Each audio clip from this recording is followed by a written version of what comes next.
हाँ जी। तो आज अपने एक नया टॉपिक शुरू करेंगे। आज अपने राजस्थान के लोक देवता पढ़ेंगे। लोक देवताओं के बारे में मुझे लगता है आपने त्योहार ढंग से याद कर लिए होंगे। एक दिन मेरे थोड़े से कंठ और सही हो जाएं थोड़े से, तो मैं त्योहारों का पूरा रिवीजन एक दिन और करवाऊंगा आपको। तब तक हम एक नया टॉपिक शुरू करते हैं, राजस्थान के लोक देवता।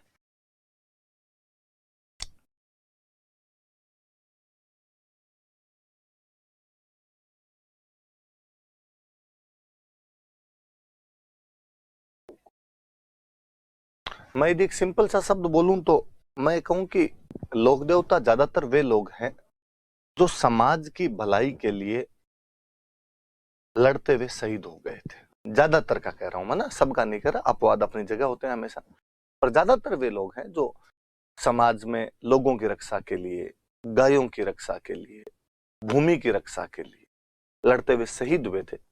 हमारे तत्कालीन समाज ने उन शहीदों को पूजना शुरू कर दिया, सम्माननीय हो गए। आज भी होते हैं। आज भी कोई शहीद हो हम उसकी मूर्ति लगाते हैं, और नहीं तो ज्यादा से ज्यादा उन शहीद के जन्मदिन पे, उनकी पुण्यतिथि पे, 15 अगस्त पे, 26 जनवरी पर आज भी हम पूजा करते हैं। आज भी यदि आप किसी शहीद की मूर्ति के आगे से निकल रहे होते हैं तो ज्यादा नहीं तो जब आगे से निकल रहे होते हैं तब 1 मिनट के लिए सही, उस पर्टिकुलर सेकंड के लिए सही, रुककर आप नमस्कार भी करते हैं। आपके मन में भाव भी पैदा होता है कि भाई ये सम्माननीय व्यक्ति है, श्रद्धा पूर्वक याद किए जाने लायक व्यक्ति है। अपने राजस्थान में से खूब सारे लोक देवता है। एक दुआ है राजस्थान का, याद रखें आप में ज्यादातर लोगों को आता होगा कि पाबू हड़बू राम दे मंगलिया मेहा, पांचों पीर पधार जो गोगा जी जेहा। मैं इसमें एक शब्द पे बॉक्स बनाना चाहूंगा, लिखा हुआ है पीर, और इससे पहले इसका विशेषण लगाया हुआ है पांचू। इसका मतलब पीर पांच है। पहले तो पीर कौन है? हिंदुओं में जिनको देवता बोलते हैं, मुसलमानों में उन्हीं को पीर कहते हैं। मैं एक सामान्य सी परिभाषा बताऊं तो परिभाषा यह हो कि ऐसे लोक देवता जिनको हिंदू तथा मुस्लिम दोनों मानते हैं वो पीर कहलाते हैं।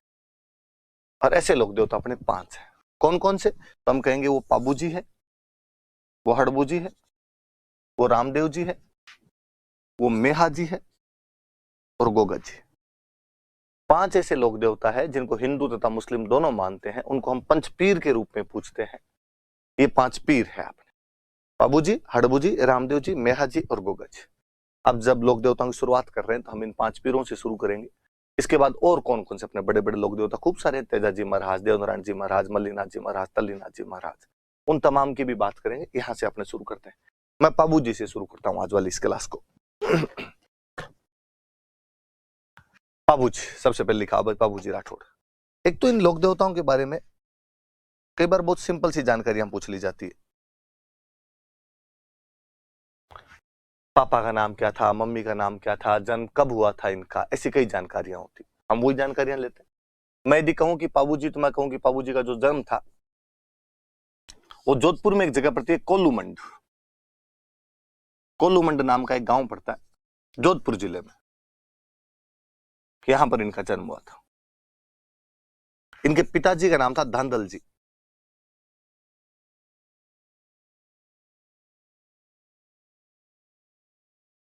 धांधल जी। मैंने जब मारवाड़ पढ़ाया था तो मारवाड़ में एक राजा पढ़ाया था आपको, राव दुहड़। और मैंने कहा था कि दुहड़ वह राजा था जो अपनी कुलदेवी नागणची माता की मूर्ति कर्नाटक से लेकर आया था और उसे नागणा गांव में स्थापित करवाया था। वो जो मारवाड़ का राव दुहड़ था उसके छोटे भाई थे धांधल जी, और धांधल जी के बेटे थे पाबू। तो यदि मैं कहूं कि पाबू मारवाड़ की रॉयल फैमिली से बिलोंग करता था तो कोई अतिशयोक्ति नहीं होगी। और हम पढ़ते हैं मारवाड़ में चूंकि राठौड़ वंश था इसलिए पाबू जी के नाम के आगे लगा राठौड़। मम्मी का नाम था कमला दे।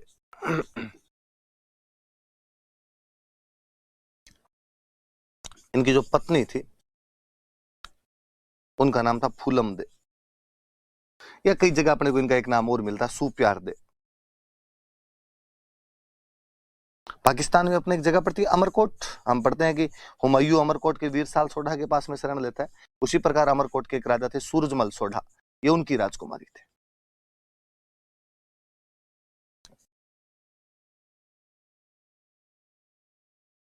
सूरजमल सोढ़ा की राजकुमारी थे, princess of Surajmal Sodha of Amarkot. बाबूजी के जो खास सहयोगी थे, इनके जो एलिज थे, दो भील जाति के भाई थे। एक का नाम था चांदा और एक का नाम था डामा। चांदा और डामा दो थे, ये दोनों भील जाति के थे, भील भाई थे। तो बाबूजी की जो घोड़ी थी उसका नाम था केसर कालमी। वास्तव में कहते हैं बाबूजी की घोड़ी नहीं थी, ये बाबूजी के गांव में एक चारण महिला हुआ करते थे, देवल, उनकी घोड़ी थी। देवल नामक चारण महिला की घोड़ी थी।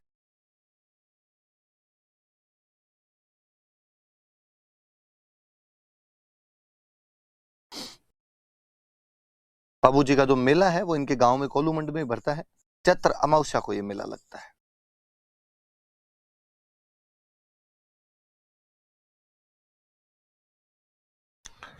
और स्क्रीन भरी हुई आपके सामने देखना आप कि इनका जन्म कोलूमंड में हुआ था, जोधपुर के अंदर। इनके पिताजी का नाम था धांधल जी, इनकी मम्मी का नाम था कमला दे, इनकी पत्नी का नाम था फूलम दे या सुप्यार दे, जो अमरकोट के सूरजमल सोढ़ा की राजकुमारी थी। दो भील भाई इनके सहयोगी थे, चांदा और डामा। इनकी घोड़ी का नाम था केसर कालमी, जो वास्तव में देवल नामक चारण महिला की घोड़ी थी। और इनका मेला कोलूमंड के अंदर चैत्र अमावस्या को लगता है। मैं थोड़ी बातें यहां से और बताता हूं आपको। ऐसा कहा जाता है कि बाबूजी का जन्म कोलूमंड में हुआ। इनके पिताजी का नाम था धांधल जी, जो कि मारवाड़ के राजा राव धूहड़ के भाई हुआ करते थे। इनकी मम्मी के बारे में ऐसा कहा जाता है कि इनकी मम्मी एक अप्सरा थी, एक परी थी। ऐसी कहानियां हैं, लोकोक्तियां हैं कि आसमान की जो परियां होती है, स्वर्गलोक की जो परियां होती है, वो अक्सर धरती पर घूमने के लिए आती है। पर उनके साथ एक समस्या होती है कि जब वो धरती पर घूमने के लिए आती है, उस समय यदि कोई उन्हें धरती पर देख ले तो उनकी शक्तियां समाप्त हो जाती है तथा वे वापस आसमान के अंदर नहीं जा पाती। इसलिए कहानियां ये भी कहती है कि वो अक्सर रात को आती है, रात को धरती पर उतरती है और रात को धरती पर आकर घूमकर चली जाती है, क्योंकि रात को दुनिया में लोग सोए हुए रहते हैं ताकि उनको कोई देख ना सके। कहते ऐसे ही एक बार एक परी थी, इंद्रलोक की एक परी, और धरती पर घूमने के लिए उतरी। गलती से बेचारी का हेलीकॉप्टर मारवाड़ में लैंड कर गया। यहाँ पश्चिमी राजस्थान के अंदर रेगिस्तान के अंदर उतर गई। गर्मी पड़े भयंकर वाली, और परी को लगाया रहा आज तो गलत जगह पे आ गए। वो जहां उतरी थी वहां पास में एक तालाब था। उसे लगा कि क्यों ना तालाब के अंदर स्नान कर लिया जाए, और तालाब में स्नान कर लेंगे, थोड़ी गर्मी दूर जाएगी। वो तालाब में स्नान करने लगे। कहते हैं उस दिन जो धांधल जी जो थे, धूहड़ जी के छोटे भाई जो थे धांधल जी, वो वहां से रात्रि में अपना घोड़ा लेके कहीं से जा रहे थे। वो चूंकि वहीं के निवासी थे तो उनको पता था कि यहाँ पर पास के अंदर ही तालाब है। उनको लगा घोड़े को पानी पिला लिया जाए, घोड़ा पानी पी ले अपना यहाँ पे। वो घोड़े को पानी पिलाने के लिए लेके जा रहे थे, और जैसे वो तालाब के नजदीक पहुंचे और क्या देखते हैं कि तालाब के अंदर एक परी स्नान कर रही है। बंदा जहां था वहां का वहां स्टेच्यू होकर रह गया। उस परी ने थोड़ी देर के अंदर नोटिस किया कि कोई आदमी उसको लगातार घूर रहा है, टकटकी लगाकर उसकी तरफ देख रहा है। उसकी नजर पड़ी, एक व्यक्ति घोड़ा लिए हुए लगातार उसी को देखता जा रहा था। परी ने कहा कि मिस्टर, तुम जो कोई हो पर धांधली कर रहे हो, इस प्रकार किसी नहाती हुई महिला को नहीं देखना चाहिए। और मैं तो परी और हूं, मेरे को यदि कोई देख लेता है तो मेरी शक्तियां समाप्त हो जाती है और मैं वापस नहीं जा पाती हूँ। अब मैं वापस कैसे जाऊंगी? धांधल जी ने कहा कि किसने कहा है वापस जाना है? धांधल जी ने लगभग घुटनों के बल बैठते हुए कहा कि विल यू मैरी मी? उस परी ने कहा और मेरे पास कोई इलाज भी नहीं है, मैं तुमसे शादी करने के लिए तैयार हूं, पर मेरी दो शर्तें हैं। धांधल जी ने कहा बताओ। कि एक तो मेरे लिए अलग महल बना के देना पड़ेगा, मैं तुम्हारे साथ तुम्हारी बाकी रानियों के साथ महलों में नहीं रहूंगी। धांधल जी ने कहा पक्का, तेरा महल सेपरेट। एक उस महल में मेरी बिना आज्ञा के कोई भी नहीं आएगा, जो भी आएगा मेरी आज्ञा लेकर आएगा। धांधल जी ने कहा पक्का। उसने कहा आप भी बिना आज्ञा के उसके अंदर नहीं आ सकते। धांधल जी ने कहा ठीक है, कोई बात नहीं। परी के लिए अलग महल बना दिया गया। परी उसके अंदर रहती, धांधल जी भी जाते उसमें तो पूछ के जाते, और कोई भी जाता तो विदाउट परमिशन एंट्री नहीं हुआ करती थी वहां पर। समय बीता और उस परी के एक बेटा हुआ, जिस बेटे का नाम रखा गया पाबू। कहते पाबू जी बहुत सुंदर थे। अपने लोक देवताओं में सबसे सुंदर कोई लोक देवता था पाबू जी। मम्मी पे चले गए होंगे, परी पे चले गए होंगे, मुझे लगता है धांधल जी पे चले जाते तो क्या ही सुंदर होते। मारवाड़ का मिनक तो दिल का डाकी एकदम होता होगा, पर पाबू जी उस टाइप के रणबीर कपूर थे, परी के बेटे थे। एक दिन धांधल जी को बाकी दोस्तों ने, किसी ने धांधल जी को कह दिया कि यार ऐसे क्या आदमी, हर बात में लुगाई से पूछ पूछ के आ जाऊं क्या, चला जाऊंगा, तुम्हारा घर है यार, जब इच्छा हो तब जाओ, जब इच्छा हो तब आओ वापस। और धांधल जी उस दिन बिना उस परी की परमिशन लिए डायरेक्ट घर के अंदर चले गए। और जब वो घर में घुसते हैं तो वो देखते हैं कि वहां पर परी तो थी नहीं, वहां पर तो एक शेरनी बैठी बैठी बाबू को दूध पिला रही है और उसे खिला रही है। अरे ये क्या कोतक है। शेरनी की नजर जैसे ही धांधल जी पे पड़ी, शेरनी वापस परी बनी और परी ने कहा कि बस इसी दिन के लिए मना किया था और मैंने कहा था कि मत आना, क्योंकि मेरे में ये शक्तियां हैं कि जब मैं अकेली होती हूं तो अपना रूप परिवर्तन करती हूं। अब तूने कॉन्ट्रैक्ट तोड़ दिया, अब मैं यहां नहीं रहूंगी, अब मैं वापस जाऊंगी। धांधल जी ने खूब हाथ जोड़े कि गलती होगी, धूड़ खाई काली गाय हूं तेरी, पर उसने कहा नहीं, अब मैं यहां एक सेकंड भी नहीं रुक सकती, अब तो मुझे वापस जाना ही है। ये बच्चा तुम रखो।